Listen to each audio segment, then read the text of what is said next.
Hello everybody, it's Mr. Hardy here, and today we're going to be doing a point of view review lesson. Now I know that you've already learned point of view and you took notes in your reading notebooks. So before we start, and after I get done talking here, I want you to pause the video, reread the notes about point of view that were written in your reading notebooks. Just go through, read over them, look at the definitions, look at the different examples of each, and then when you're done with that, come back here and continue the video. All right, go ahead and start doing your notes. All right, now that we're back, we're going to go over the agenda for this lesson. First, we're going to start out by learning what is point of view. After that, we'll look at a point of view poster that can help you remember the point of views easier because you can always picture that poster. Then we'll dive deeper into each individual point of view and look at an example of each. We'll look at the poster one more time so that it's etched in your head to make it easier for you to remember later on. Then we're going to do a fun point of view rap that you all can do at home, and you'll get to hear me try to rap. We'll end with an exit quiz and a check your answers page. Now, what is point of view? A definition for this can be the view from which the story is told. Now, I know that sounds exactly like the words point of view, so an easier way to remember this is who is telling the story. If you can find out who is telling the story or where the story is coming from, then that's the point of view. That's how you find what it is. And here's the point of view poster. It features the 4 different point of views that we're going to talk about, clue words for each point of view, and it can tell you how to find out who's telling the story. Now the first one is first person point of view, and the clue words for that are I, me, my, us, and we. And usually in this case, the main character is telling the story.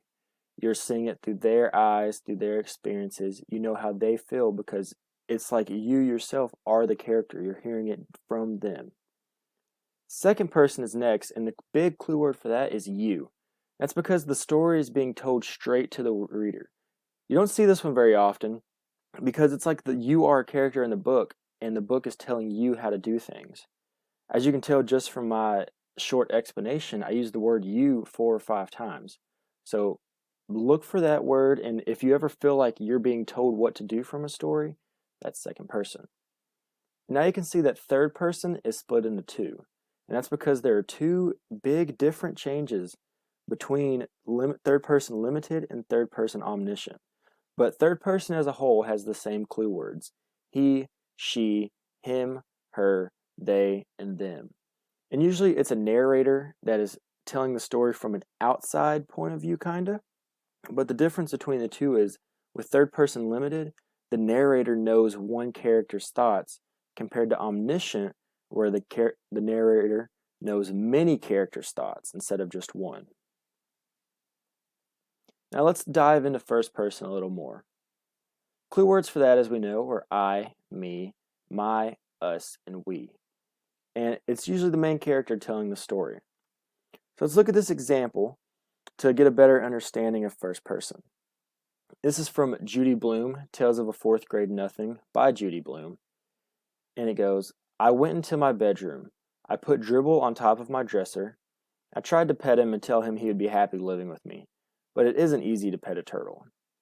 So here you see that you're in the eyes of Judy Blume, and she is telling you her story about her going into the bedroom and her pet turtle Dribble. You know everything that she's feeling and what she's doing. Next, we have second person point of view. And as we know, the big clue word for second person is you. And the story is being told directly to the reader in this case. An example of this can be from How to Babysit a Grandma by Gene Reagan. And it goes, when you babysit a grandma, if you're lucky, it's a sleepover at her house. What should you do when you get to her door? Put on a disguise and say, guess who? Knock with a secret knock, only she knows. Tap, tap, tappity tap. If you like cats, meow. If you like dogs, bark. As you can see, there's a few times in here when the little girl, who's the character in the story, says you, and you actually feel like that she's telling you what you're supposed to do when you go babysit your grandma. And she even gives you options, like the reader yourself gets options. If you like cats, do this. If you like dogs, do this. To where you can actually feel like you're there with the little girl in the story going to babysit a grandma. Now we're on to third person, and the first one we're going to look at is limited. And the clue words for third person, as we know, are he, she, him, her, they, and them. And it's a narrator, but since it's limited, the narrator only knows one character's thoughts. An example for this can be from A Boy Called Bat by Ilana K. Arnold. Bat had a weird feeling in his stomach, like the boy was tricking him. He didn't know what to say. Just then, Luca and Israel came by, without their rain boots. "Hi, Bat," Israel said. "You think it'll rain?" Now, as you can see here, we're in the mind of the character Bat.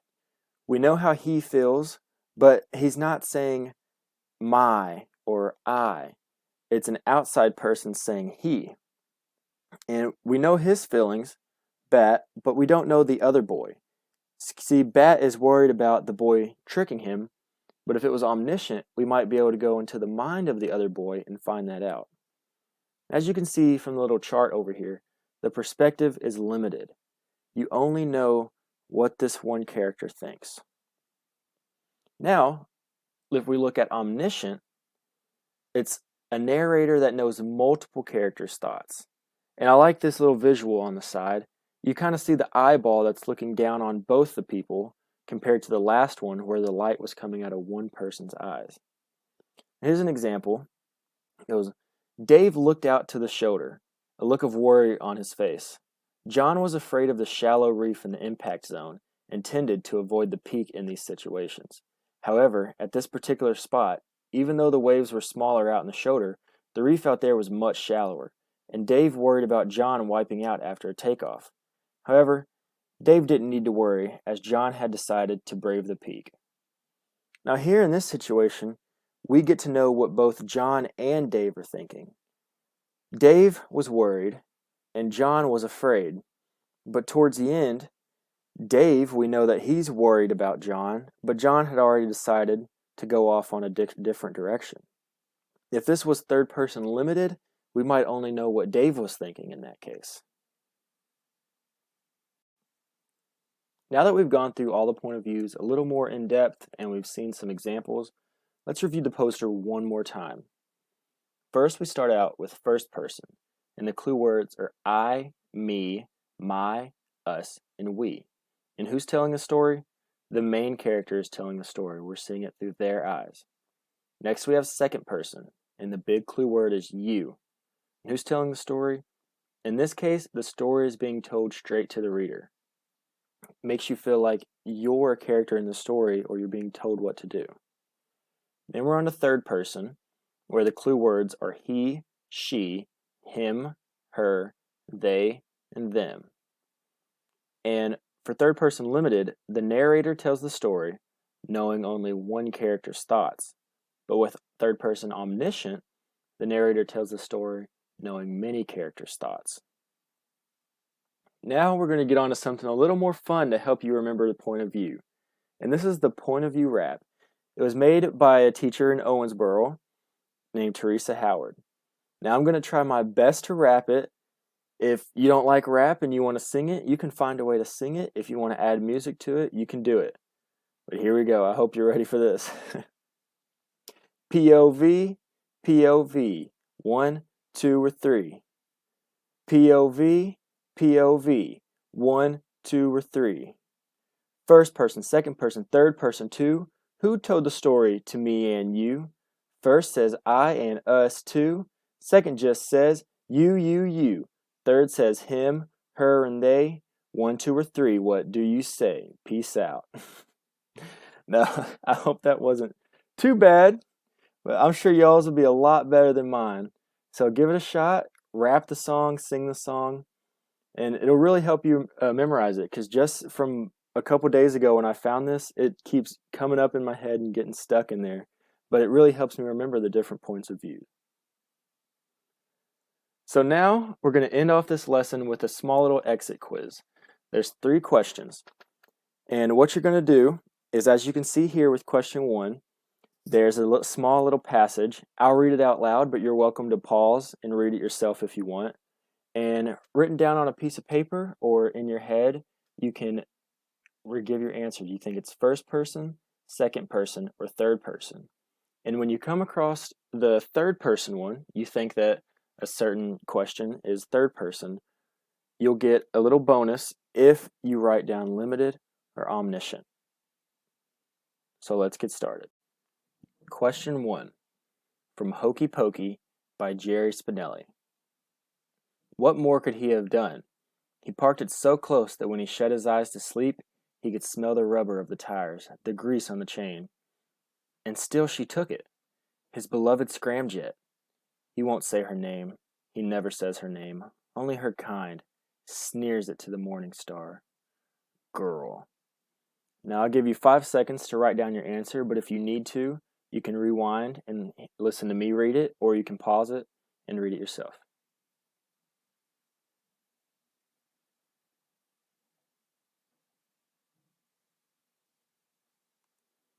Question 2. This is from Chapter 1 of Dead Weather and Sunrise by John Barnes. I knew the world was out there. I just didn't see a place for myself in it. And even if there might be, I had no idea how to go about finding it. It never occurred to me that the world might come find me, and that without lifting a finger to make it happen, one day my life would change, completely and forever. But it did, and this is the story of it.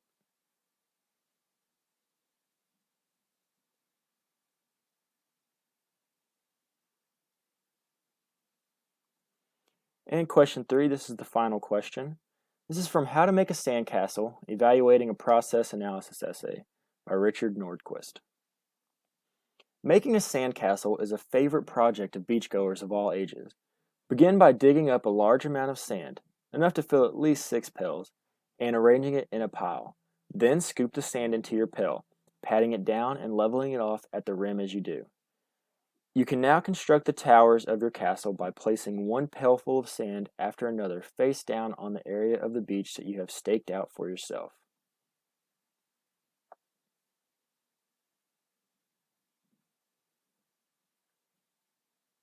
Alright, that is all 3 questions on the little exit quiz. Now if you need to, before you go on, go back and have me reread the passages to you to check your answers, or you can read them yourself, and try to figure out the bonus for the third person question. Is it omniscient or is it limited? Here we are. Question 1 was the third person, and for the bonus, it was third person limited. That's because we were only in one person's eyes. We could only see that one character's thoughts. But it wasn't first person because he wasn't saying I, my, or me. It was he. Question 2 was first person. That's because we were actually in the eyes of the character. We were hearing the story from them. And lastly, that means question 3 was second person. And you could tell because it was like somebody was telling you how to build a sandcastle, and the word you kept popping up. You do this, put your pail here, do this, you. So, how did you do? Did you get them all right? Did you get the bonus question? I'm sure after going through this lesson, you all did really well, especially since you're able to go back and re-listen or re-watch any point. Now here we are at the end of the lesson. Thank you very much for watching. This was my first video lesson, so I hope it went well. And save the link, save the video if you can. Come back to it whenever you're struggling with point of view. Make sure to look over your notes in your reading notebooks. And memorize the rap. It's a fun little rap. It's not very long. It's catchy. You can sing it, rap it, anything you want. Thank you very much, and have a good day.